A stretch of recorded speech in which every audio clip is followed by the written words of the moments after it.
நான் இந்த 2 மாடு வந்து எந்த ஊருக்கு போகுது? நான் ரெண்டுமே தருமபுரி மாவட்டத்தை தான் போகுதுங்க. கொம்பு டைப்ல தான் கேட்டாருங்க.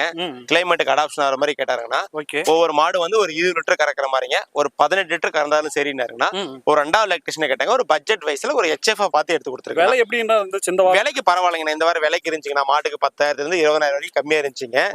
வாடு வரத்து அதிகமா இருந்ததுனால கொஞ்சம் விலைக்கு இருந்தது. மாடு கொஞ்சம் வெயிட் பண்ணி பொறுமையா எடுக்க வச்சு. இங்க வந்து பண்ணை யூஸ்க்கு வந்து அதிகமா வருமான மாடுங்க? பண்ணை யூஸுக்கு வரும், ஓன் யூஸுக்கு வரும், ஒரு வளர்ப்பு முறை, மேய்ச்சல் முறை எல்லா டைப்புக்கு வரும். நாம பார்த்து எடுக்கிறதுல தான் இருக்குதுங்க. இப்போ உங்களை நம்பி வந்தா எந்த மாதிரி செலக்ட் பண்ணி கொடுப்பீங்க? அவங்களுக்கு எப்படி தேவையோ அப்படி எடுத்து கொடுக்கலாங்கண்ணா.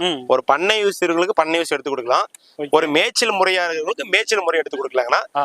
மேய்ச்சல் முறையாளர்களுக்கு பண்ணைக்கு எடுத்து கொடுக்க கூடாதுங்க. ஏன்னா அவங்க ஒரே ஷெட்ல கட்டி வளர்க்குவாங்க. அதனால அவங்க எப்படி தேவையோ முன்ன கேட்டுக்கிட்டு அதுக்கப்புறம் தான் நான் கூட்டு போய் காட்டுவேன். ஓகே ஓகேண்ணா. இப்ப இங்க வந்தா மாடு எடுத்துட்டோம்னா வண்டி எல்லாம் எப்படின்னா? வண்டி எல்லா இடத்துக்கும் இருக்குதுன்னா, நம்ம போக்கு வண்டியே வேணாலும் பிடிச்சி தரலாம். ஜாயின் பண்ணி மாதிரி ஏத்துற மாதிரி ஒரு 2-3 மாடு எடுக்கிறப்ப நம்ம ஓனா கூட வண்டி வச்சு கொடுக்கலாங்கன்னா, நார் போட்டு முறையா கூண்டு போட்டு தெளிவா வந்துருங்க. சர்டிபிகேட்டே வேணாலும் வாங்கி கொடுக்குறேன். டாக்டர் சர்டிபிகேட்டே வேணா கூட அதை ஸ்டேட்டுக்குங்க. ஓகே ஓகேண்ணா.